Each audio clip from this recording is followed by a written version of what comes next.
I was like in this quiet, toxic relationship that looked okay from the outside. But for me, my gut feeling was like telling me this person is not really healthy himself.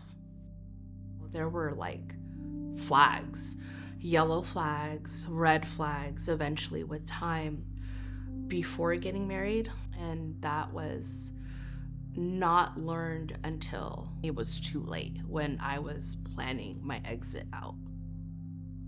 During COVID, I wasn't allowed to go outside. I was like a prison in my own home. I wasn't even allowed to get fresh air. Even pets, animals deserve fresh air. He would take away resources. I have a pen, I have my asthma inhaler, I have my phone, I have a notebook. Like, he would take everything.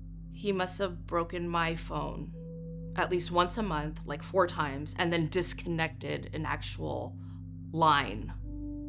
He was like, "You need to clean up this floor now."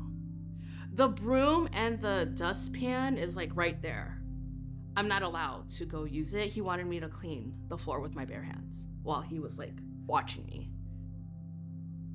There were many times when he would put his hands on me. When I turned 40, I got really like physically abused on my birthday.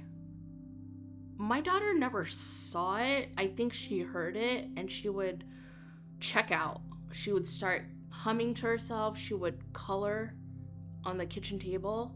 She'd be around the corner from her room and I would tell her, "Go back to your room, close the door, okay? I'll come and visit you soon, okay? Don't come here." And she'll be like, "Okay." And then she'd go in her bedroom, close the door, and then wait till I got there and comforted her and stuff like that. Strategically, I needed to get out, and there was a short window, like a weekend, that he was gonna be away. I called a friend, and she said, "Okay, come over here because he can come back to your home anytime." I told my daughter, "Get the 5 things that are really important to you." She opens the refrigerator, and I'm kind of like, "I only have 10 minutes." I'm like sweating and all that. And she grabs like a water bottle and she's like, "Mommy, I'm gonna pack this for you."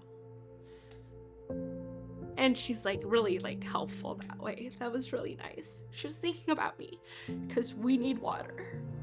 When we're in the car and she's like, "Where are we going? How long are we gonna be there?" I was like, "Wherever we are, just remember, we're home. If we live in this car or if we're in a shelter, as long as we're home, like together physically, we're home." In order to find help in San Francisco, it's almost like someone has to get in trouble or get harmed in a way, almost killed, and then get a resource pamphlet from the police station. I wrote all the organizations, groups, resources in the Bay Area, and making those calls can be very intimidating. Either they're very busy, they don't answer, they tell you to call back. There's waiting lists, limited staff, but Open Door Legal was there for me to help. When I found Open Door Legal, I felt heard. I felt supported. Someone actually answered the phone during like office hours, the time where I needed to like gather information. When I met with the attorney at Open Door Legal, I felt good that I was actually on the right track. Even earlier in the year, she was the first person that wished me Happy Mother's Day. And that made me feel special and that I mattered. When I got the dissolution, the divorce was finalized, I saw light at the end of the tunnel. I looked forward to spending like the rest of my life with my true partner. It was my daughter. With the weather in San Francisco mostly being foggy and cold, we'll ask each other, "What's your weather inside?" She'll describe it as, "Inside, my weather inside is happy. There's the sun and rainbows." We have a lot of hope for the future. We got through it and we're better off now. We really are.